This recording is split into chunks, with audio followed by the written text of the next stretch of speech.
Bueno, a medida que va pasando el tiempo, me estoy volviendo más y más tradicionalista. Me estoy volviendo más amante de las fiestas, de las celebraciones. Incluso hace 3 años que mi mujer y yo nos dimos cuenta de que las fiestas de Navidad se estaban volviendo extremadamente centradas en compras. Incluso nosotros mismos nos dimos cuenta de que la Navidad estaba perdiendo su propósito, que es recordar, ¿no?, la muerte de Jesús y su segunda venida. Y pensamos, ¿qué podemos hacer para que como familia podamos ser recordados de qué es importante sobre esta celebración llamada la Navidad? Y bueno, descubrimos algo que tiene cientos de años, que es la celebración del Adviento. Y decidimos comprar una corona de Adviento, ponerla en medio de la mesa del salón, y cada domingo por la mañana, las 4 semanas antes del día de Navidad, encendemos una de las velas de la corona mientras tenemos lecturas sobre su venida, cantamos himnos navideños, decoramos la casa con luces, y todo eso nos sigue ayudando a recordar el propósito de esta fiesta llamada la Navidad. Una celebración para recordar algo.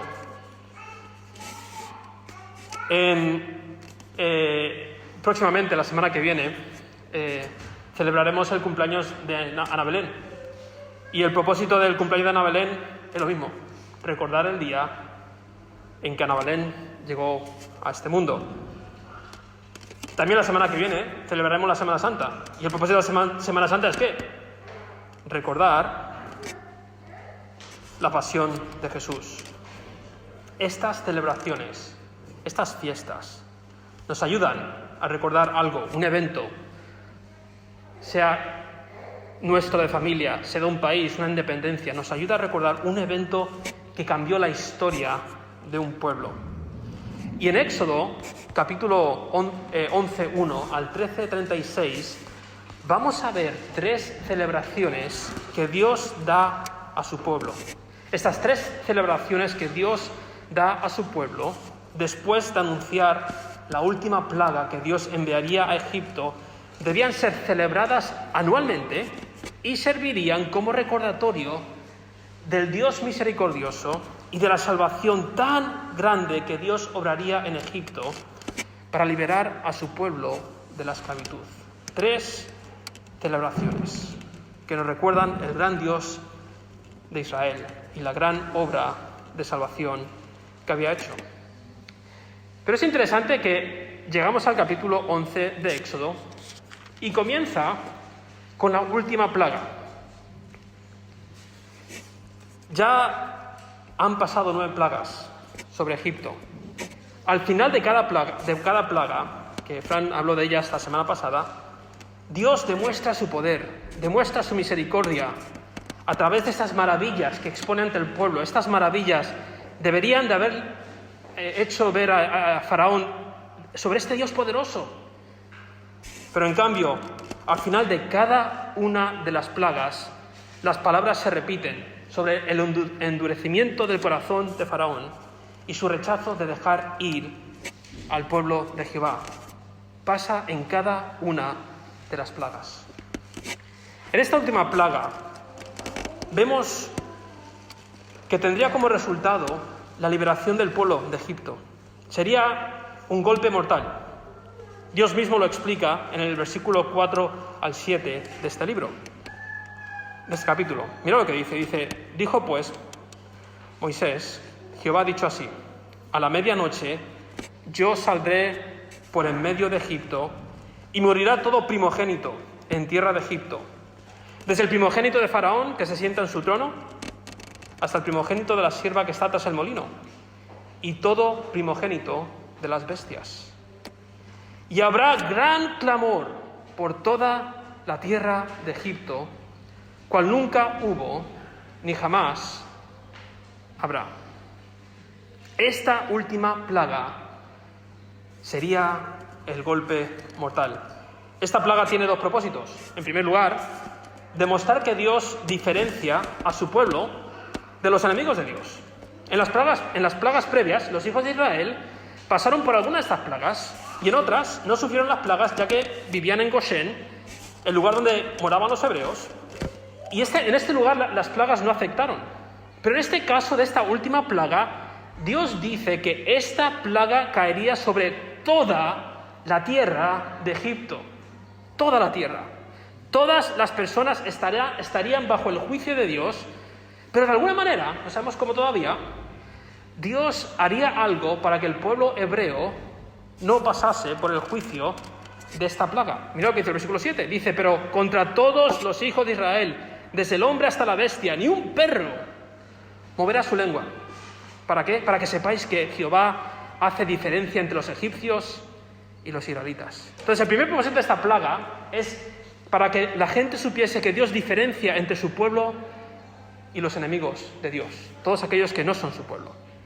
Y en segundo lugar, esta plaga tiene como propósito cumplir la profecía que Dios ya había dicho a Faraón en Éxodo 4, 22 al 23, cuando Jehová dice a Moisés, Jehová ha dicho así, Israel es mi hijo, mi ¿qué? Primogénito. Ya te he dicho que dejes ir a mi hijo para que me sirva, mas no has querido dejarlo ir. Y escuchad estas palabras, he aquí yo voy a matar a tu hijo, tu primogénito. El golpe final de Jehová sería un golpe mortal. El primogénito de Faraón y todos los primogénitos de Egipto morirían. ¿Por qué? Porque el primogénito de Dios no era liberado para adorar a Dios. Entonces, llegamos al final del capítulo 11 y vemos que vendría un gran juicio sobre todo Egipto. Nadie quedaría libre de este juicio. Y nos preguntamos, ¿cómo va a escapar el pueblo de Dios un juicio tan grande? Pues el capítulo 12 nos responde esta pregunta. Y la responde de una manera muy interesante. La responde dando a Israel 3 fiestas que celebrarían. Estas fiestas daban certeza de que serían liberados, ¿no? Oye, prepararos porque vais a celebrar estas fiestas cuando seáis liberados. Era una certeza, ¿no? O sea, no se las da después de la liberación, se las da antes de la liberación.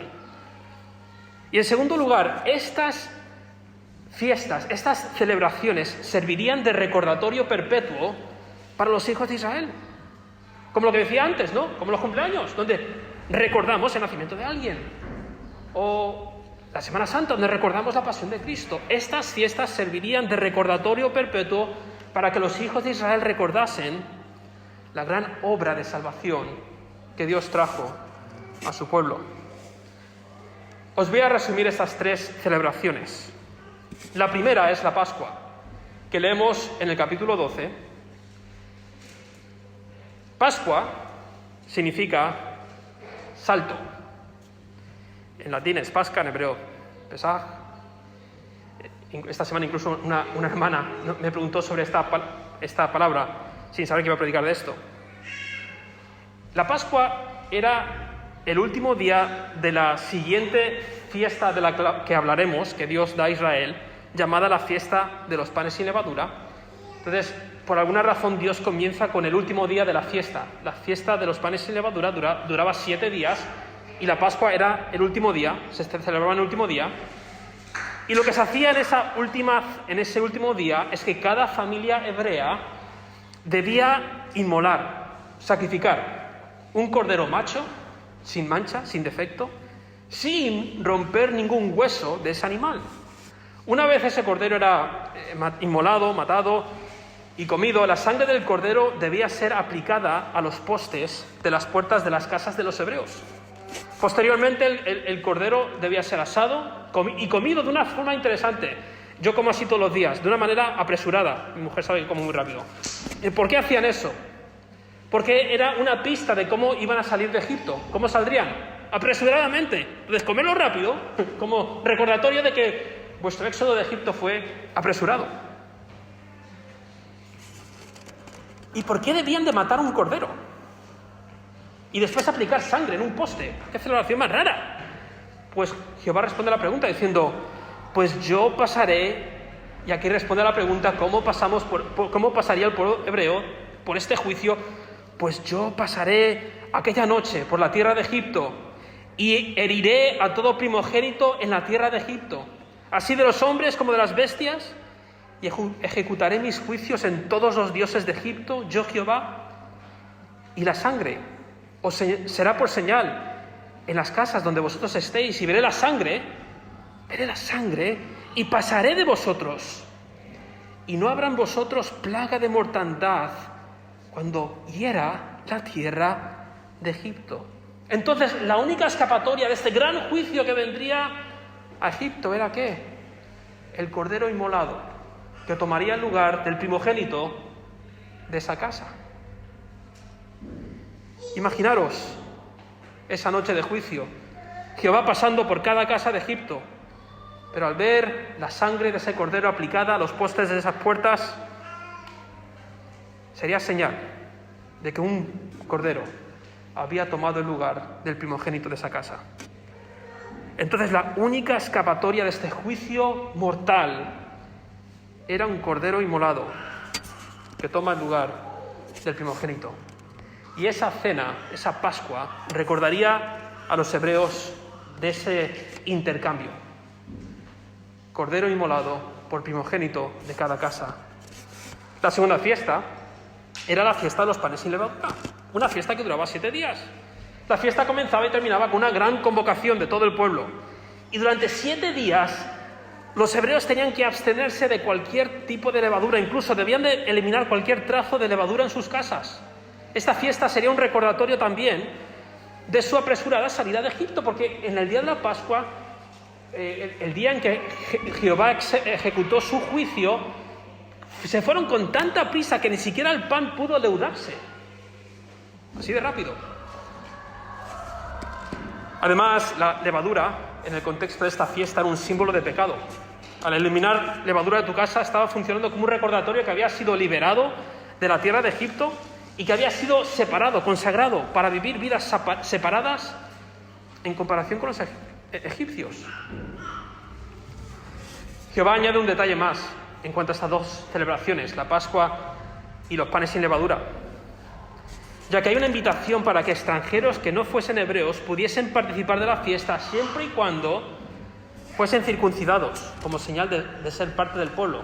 Entonces las naciones eran invitadas a participar siempre y cuando adorasen a Jehová Dios. Una vez más, servían como recordatorio.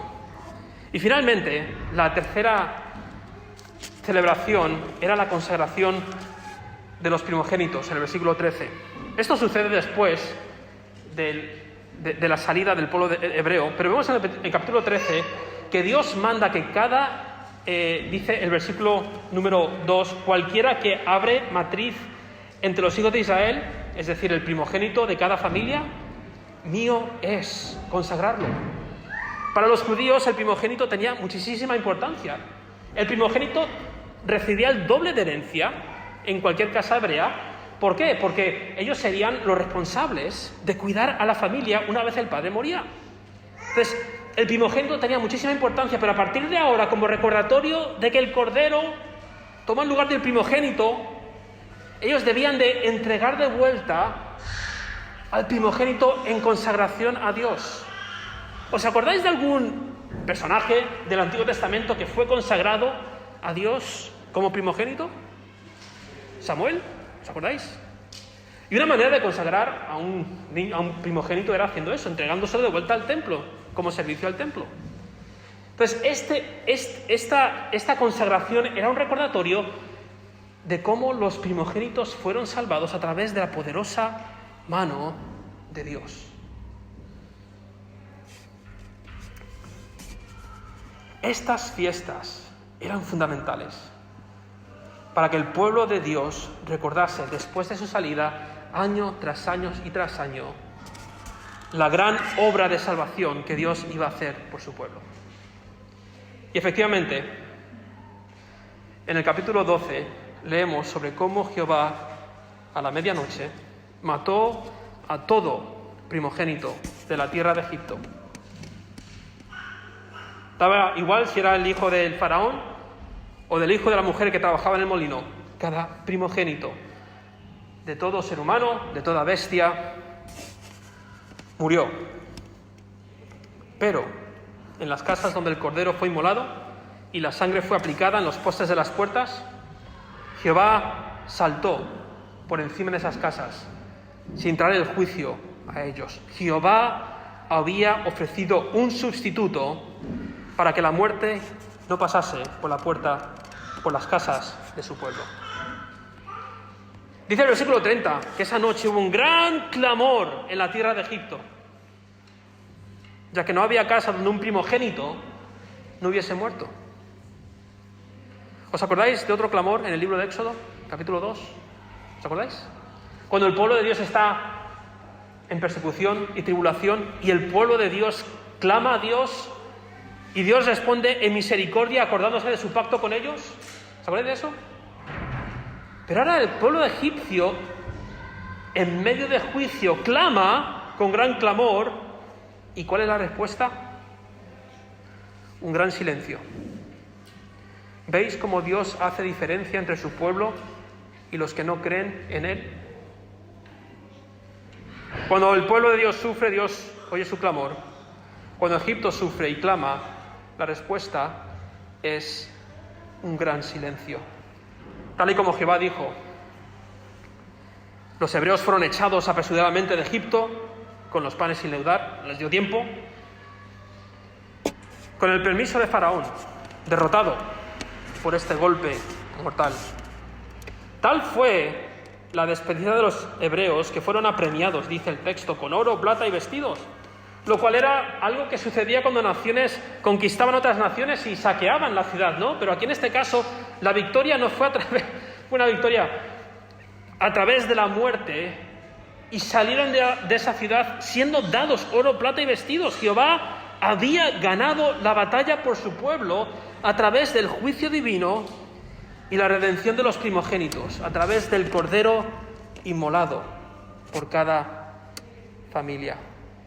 Y esa es la historia de cómo Dios libera a su pueblo de la muerte divina. Recordad, es Dios ejecutando este juicio, no los egipcios. Entonces, ¿qué nos recuerda estas fiestas a nosotros, siendo creyentes del nuevo pacto? Que no tenemos obligación en celebrar estas fiestas de las que nos dice el libro de Éxodo. Pues número 1, vamos a ver las 3 fiestas. La Pascua nos recuerda que de la misma manera que los primogénitos hebreos fueron salvados del juicio de Dios a través del cordero inmolado, nosotros también somos salvados del futuro juicio de Dios a través de Jesús, nuestro cordero inmolado, que tomó nuestro lugar en la cruz. Nos cuesta mucho, ¿no?, leer este relato de la Pascua y no ser transportados inmediatamente a la cruz. No sé si os ha pasado a alguno de vosotros. Nuestro enemigo no es Egipto, sino la muerte, el pecado y el enemigo. Y Jesús vino al mundo donde en la cruz del Calvario fue inmolado en lugar de su pueblo, todos los que hemos creído en Él. Sufrió la muerte que nosotros tendríamos que haber sufrido. ¿Os acordáis cuando Jesús se acerca a Juan el Bautista? ¿Y cuáles son las palabras de Juan el Bautista sobre Jesús? He aquí, ¿quién? El Cordero de Dios, que quita el pecado del mundo. Él vino para vencer a nuestros enemigos a través de la muerte. Para que todos nosotros, ahora que hemos creído en Él, que somos su pueblo, no suframos la muerte eterna que vendrá sobre todos aquellos que no han creído en Cristo. Sí, moriré físicamente, pero no moriré eternamente, ya que resucitaré tal y como Él resucitó. Jesús es el Cordero inmolado del que hemos leído en Apocalipsis, capítulo 5. Este es el mismo Cordero de Apocalipsis que hace una iglesia victoriosa a través de la tribulación y el sufrimiento. Lo vemos en todo el libro de Apocalipsis. ¿Cómo vence la Iglesia en el libro de Apocalipsis una y otra vez? ¿A través de qué? A través de la sangre del Cordero. Esta es la sangre del Cordero inmolado. Es a través del Cordero inmolado de Apocalipsis que la Iglesia vence en medio de la servidumbre y tribulación. Dice Apocalipsis: ahora ha venido la salvación, el poder y el reino de nuestro Dios y la autoridad de su Cristo, porque ha sido lanzado fuera el acusador de nuestros hermanos, el enemigo, el que los acusaba delante de nuestro Dios día y noche, y ellos le han vencido por medio de la sangre del Cordero. Por lo cual alegraos, cielos, y los que moráis en ellos. Es a través de nuestro Cordero inmolado, Jesucristo, que somos salvados del juicio eterno. Porque, ¿qué sucede si no has creído en Jesús? O utilizando el lenguaje de Éxodo, utilizando este mismo lenguaje, ¿qué sucede si tú no has comido de ese Cordero inmolado y has aplicado esa sangre a los postes de tu vida?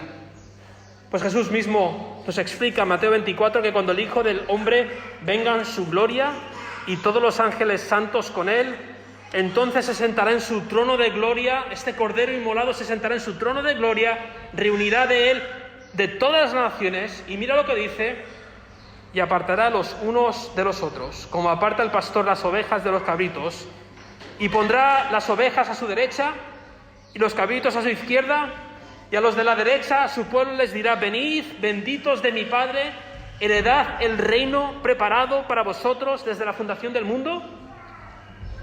Y a los de la izquierda les dirá: apartaos de mí, malditos, al fuego eterno, preparado para el diablo y sus ángeles.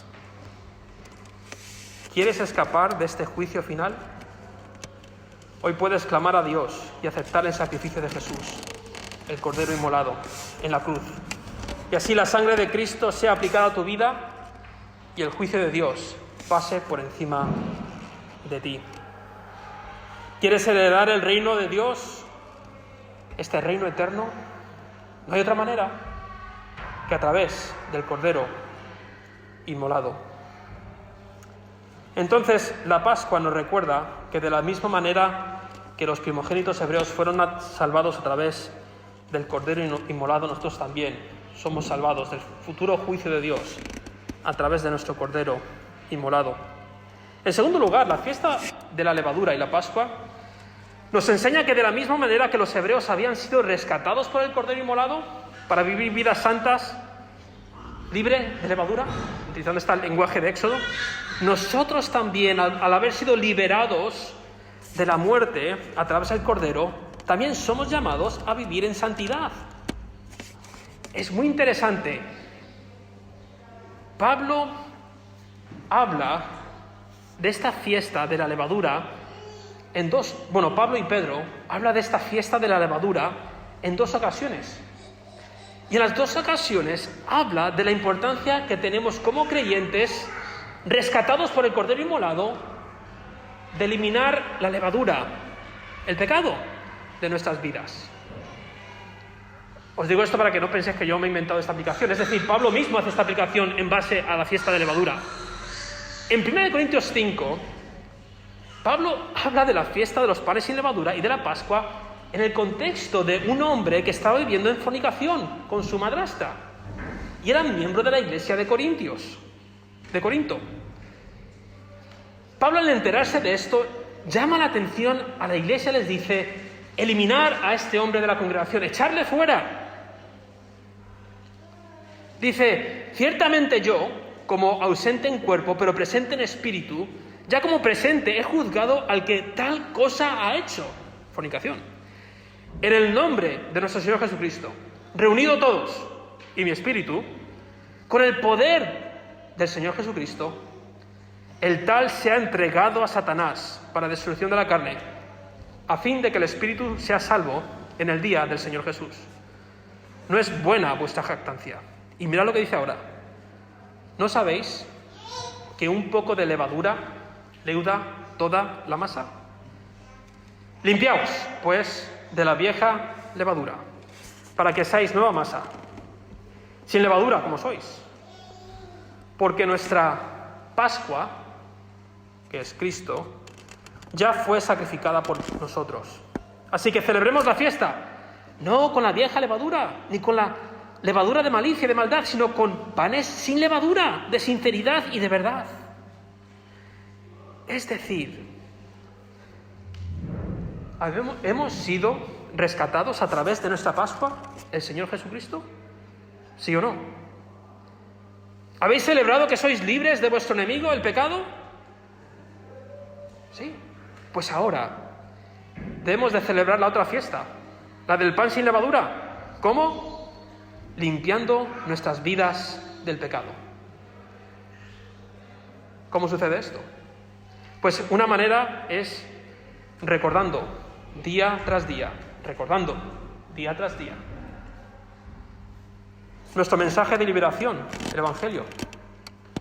Jesús nos ha liberado del pecado a través de su muerte. Recordando que el Espíritu Santo de Dios está en nosotros. Tenemos el poder ahora de vencer el pecado y resistir al enemigo. Recordando que un día Él vendrá de nuevo para destruir a nuestros enemigos, que ya han recibido un golpe mortal, pero que serán destruidos completamente. Y echar, en base a estas cosas, el pecado de nuestras vidas. Porque si hemos sido rescatados del poder del pecado, ¿cómo vamos a seguir viviendo en el pecado? Si hemos sido liberados gracias a nuestra Pascua, a Jesucristo, del pecado, ¿cómo vamos ahora a seguir con la levadura todavía en nosotros? Así que la clave para limpiar esta levadura, para vivir vidas que progresivamente van venciendo más y más el pecado, se encuentra en recordar la obra de salvación a través del Cordero inmolado.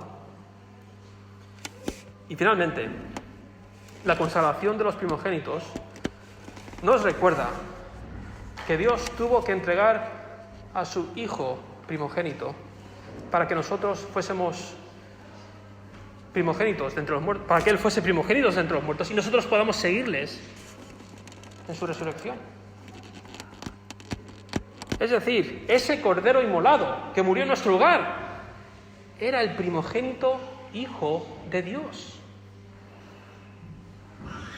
Dios tuvo que entregar a su primogénito Hijo para que nosotros podamos ser librados del juicio eterno. Dios, el Padre, tuvo que entregar a su primogénito y poner sobre él su propio juicio para que tú y yo pudiésemos ser librados del juicio eterno.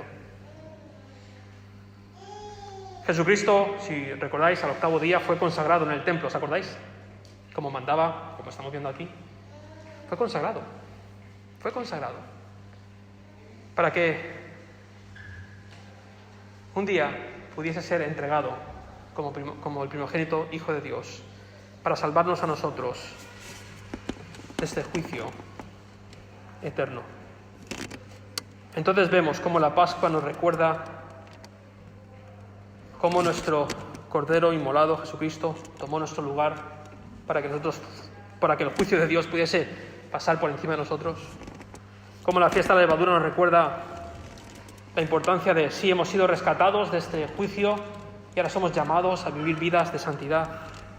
Y recordar que para que nosotros pudiésemos ser hechos hijos de Dios, Dios tuvo que entregar a su primogénito consagrado para morir en nuestro lugar, ser liberados.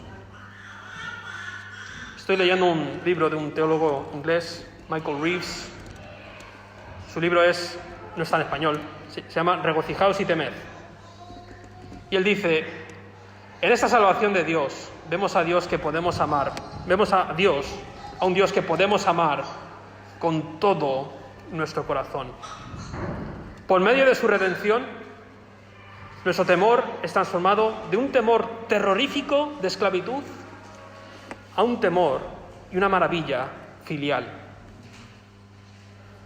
Es decir, hermanos, recordamos estas 3 fiestas y recordamos que nuestro Dios es digno de ser temido, ¿no? Pero regocijaos, porque es el mismo Dios que os ha rescatado. Cuanto más teméis a Dios, menos temores tendréis a nuestros enemigos, la muerte, el pecado y el enemigo. Cuanto más profundicéis en la redención, cuanto más recordéis su obra de redención, más le amaréis, más por defecto viviréis vidas que rechacen la vieja vida de esclavitud al pecado, que rechaza el temor a la muerte, porque cuando tememos a Dios y ese temor va incrementando más y más, menos y menos, mejor dicho, tememos a nuestros temores en este mundo, menos sumisos somos al enemigo. Entonces, hermanos, cuanto más recordamos su rescate, más libres viviremos de nuestros enemigos. Recordemos estas fiestas en este nuevo pacto para recordar su rescate y la libertad que tenemos de nuestros enemigos. Vamos a orar. Padre, gracias por este precioso recordatorio del rescate que has hecho por nosotros. Somos recordados de que nuestra salvación requirió, Señor, un cordero inmolado que tomase nuestro lugar. No podías simplemente hacer la vista gorda a nuestro pecado y decir, bueno, ya no pasa nada. No, tuvo que haber un sustituto, y ese sustituto fue Jesús, el cordero inmolado en la cruz. Él tomó nuestro juicio para que pudiésemos ser liberados del juicio tuyo. Gracias porque somos recordados de que sí hemos sido liberados de nuestros enemigos y ahora somos llamados a limpiarnos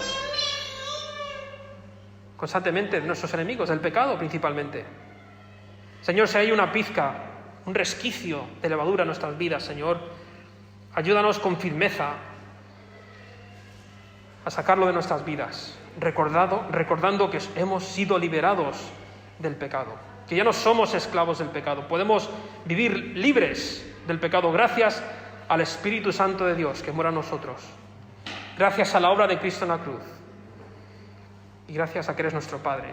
Y si vamos a ti, Señor, tú eres fiel y justo de perdonar nuestros pecados y limpiarnos de toda maldad.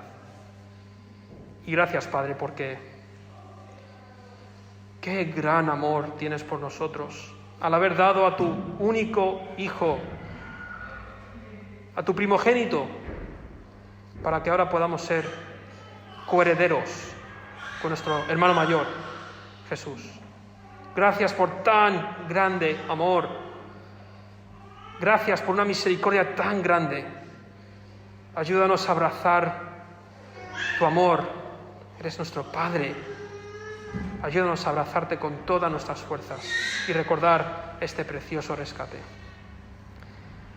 Ponemos este tiempo en tus manos y ayúdanos a recordar constantemente estas grandes verdades. Gracias, Padre. A ti sea la gloria por los siglos de los siglos.